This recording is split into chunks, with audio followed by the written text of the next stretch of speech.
First of all, any team news, injury news going into the weekend? Any new injury?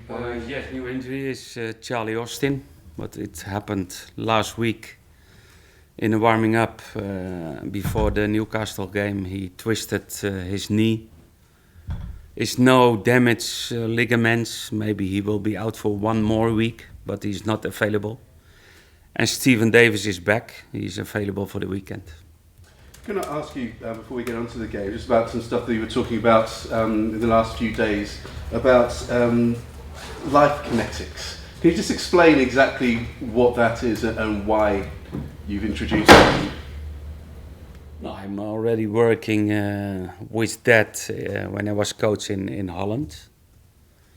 Because in my opinion, players need to communicate more than what they are doing. And that's all about, in my opinion, the telephones, the headphones. And we do some exercises every week. We don't put them in one room that they need to talk. But we have different exercises on the pitch to have really focus, to have really concentration. And the most important, to have communication on the pitch. And that's what I try to tell everybody. Has it been working? Have you noticed a difference in even where you've worked with it previously? Can be better, because it needs to be natural. And for some players still it's not natural. And that needs time. And that's something you feel that is a modern phenomenon in the game and something that wasn't around perhaps when you were playing? Yes, it's happened everywhere. If you see the third goal of Southampton against Newcastle, and 3 defenders of Newcastle go to the right and Sadio is taking them outside. If they communicate, one take left, one take the right position, Sadio can't be alone on the back line. And that's all about communication. And how is that possible? Because they don't talk. And that's what I mean, but that's an example what happened in our last game, but even what I see in our team, and we like to support that because you help your teammate in to have communication. And that's not anymore natural for young players because they don't talk. Everybody is his own world. And you have to support that. If I have dinner with my kids and we sit on the table, first what we mention is telephones, put the telephones together and we talk. If not, they use the telephones. But that is the new generation.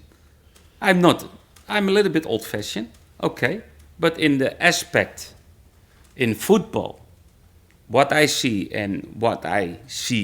in other teams and what I saw in Holland, they need to talk much more on the pitch. But with that, just on that last comment about everyone's on their phones and so on, have you instilled anything within the club that have you told the players like you put your phones away, you're not having them on the team bus or not? We have rules in the team. If we stay together, we don't use our telephones. If they need to use the telephones, if you stay out of the team, you can use your telephone. If not, we don't have communication by when we have dinner. But that's what I accept. But in football, you have rules. And in football, I think for one of the reasons that I'm the manager is to improve my team, to improve individual players. And that aspect in football, we need to improve. Earlier today, quite a few of us in this room were at a press conference down at the stadium where the club announced a new 7-year partnership. With something like that, when you see that commitment being made to the club's future, does that influence you at all in terms of when you sit down to discuss a new contract and whether you decide to stay or look elsewhere?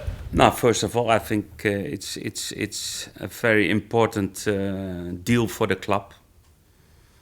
I think it shows that Southampton FC is growing as a club, and I think it's an important brand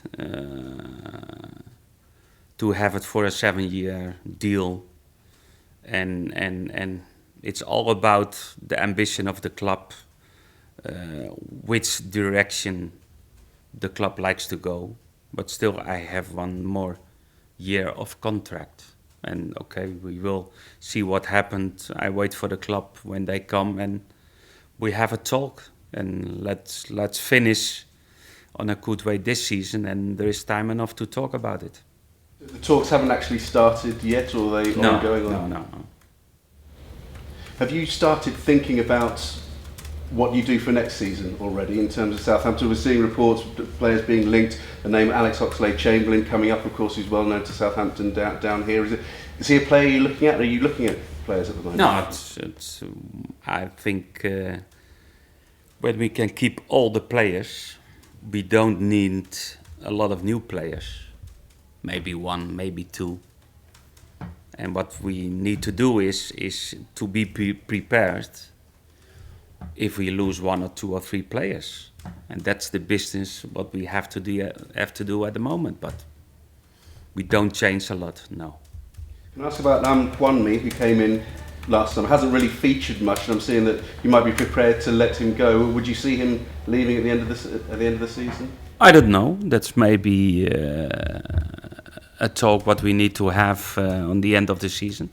Of course, it's difficult for Kwanmi to be part or even to start the game. But okay, it's all about the competition in our squad. But that kind of decisions we will make end of the season. Concentrating on this season, you're not that far off West Ham, Manchester United, a little gap to Manchester City. But with City in the semi-finals of the Champions League now and that close gap, do you feel that you're not entirely out of the running to perhaps nick a top 4 spot? Yeah, but okay, it's true that we stay close to them. But if we show a better away form from home, then we can do it. Still, there is a difference between our home games and our away games, and we need to improve. And that's the question for the next 2 away matches, what we have, Everton and Aston Villa. If we can win both, we will have a good end of the season for sure. And Everton, I don't think the away record of Southampton is too great at Everton. As a manager, you haven't been here that long, but do you look at things like that and say Southampton over the years haven't done particularly well in the away team, or do you think it's a completely different situation now with you and your team? Yeah, but sometimes it's difficult to understand why Southampton. It's a long time ago. I think it's 18 years ago that Southampton won his last game away from home against Everton. And why, I don't know. We lost last year 1-0 because we play well, but we didn't create a lot of opportunities, and then the chances that we had, we didn't score. It's all about our attacking movements, and of course they looks like that they're a little bit more under pressure when they play home. They have a good away run, but a difficult home run, and it's all about us, how we start the game, how difficult we make it for them, and to win the game. Do you feel that for some reason they feel under pressure when they're playing at home at the moment? You know, there's a lot of pressure and a lot of focus on the manager at the moment. Is that something you can exploit? Yes, but if you start well the game, maybe the home crowd is not that support for the home team as normally, but I think the manager is doing a good job. His way, how he like to play football, how the shape of the team, they still have a chance to win a title, and they're in the half semi-final now against Man United on Wembley. It's a big game for them to play a final of the FA Cup, and. Okay, it's a difficult one for us, we know, but it's true that maybe they, away from home, that looks the team a little bit more comfortable than at home, but all is about how difficult we make it for them. Thank you. Ronald, are you surprised where Everton are in the table? Maybe for this season, yes. Maybe not for last season, because then they had European football. and that makes it always more difficult for the weekend. Maybe the problem is the results at home. I think they have a fantastic run. I think only 2 defeats away from home, but the position on the table for them, it's all about the home performances, the home results, and that's from outside not good enough. Is that down to the style they play? That can sometimes affect your home results against away, can't it? Is there anything obvious? Maybe they are a little bit more comfortable, because I remember how they play against us in the beginning of the season.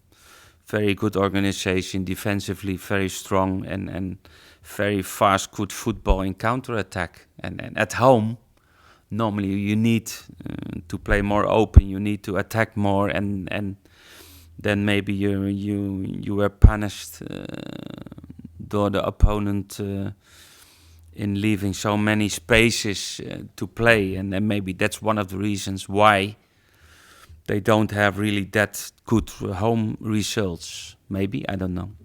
Ross Barclays was good that day at St Mary's, wasn't he? How much potential does he have? He's a very young, good player, and it's already on his age, playing several years in the Premier League. He's part of the national team. I saw 1 or 2, 3 clips of yesterday, and he's a good player. He's the player who makes the difference between the teams, and it's a good couple with Lukaku in front, and they are very good 2 players for Everton. Guys, we'll move on for the 10th.